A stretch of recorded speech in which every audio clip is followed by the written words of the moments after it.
Tom, one of the big pieces of economic news the last few days was that OPEC or OPEC Plus, because it includes Russia, their decision to cull back or reduce production by 2 million barrels a day. What do you see as some of the impacts of that? Well, first off, I see it as symptomatic. America's friends are splintering. America's been very oppressive and using its economy and its economic weight as a political tool to force countries to do things, whether it be the US dollar as a trading currency, whatever. And people around the world are balking at that. We'd like another world reserve currency other than the US dollar, because you can't keep beating up your friends and putting conditions on them when you're doing it. People like to run their own affairs. So there's this element to it. It's interesting. Saudi now the Crown Prince MBS or Mohammed bin Salman, I can't remember his exact name. He's a wild card. Make no mistake about that. From the assassination of Khashoggi, he wants to plot his own course. And Saudi came back and they actually felt the Americans requesting a delay on that cutback was purely a political move to keep prices down before the November 8 election. They actually told America that. Said, no, you want us to play your political game. We have to make our own economic decisions. Now, America can portray that as being friends of the Soviet Union or whatever else. But countries have the right and the responsibility to act in their own best interests, not in some superpower telling you what to do.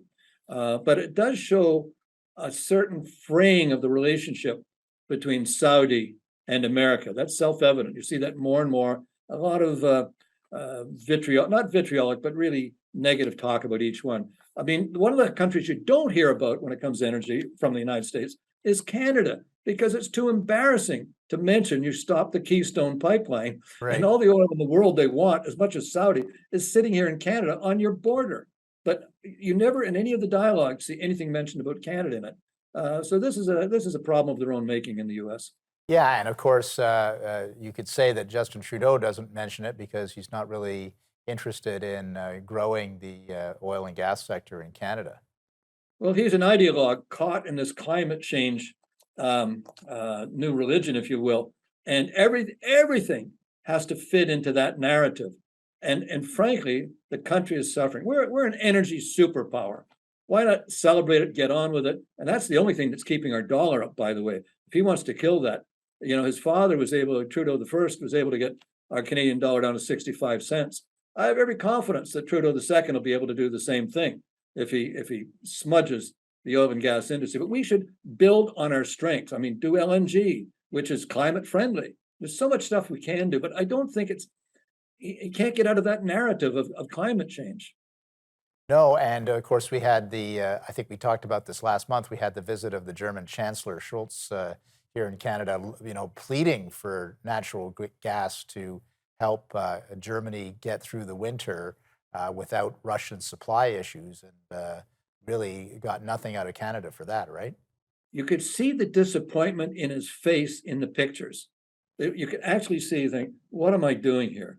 This is ridiculous, because we said, oh, we're going to give you hydrogen. We're going to work on that. And it's going to be ready in about 10 years. So stay warm until then and we'll be in touch.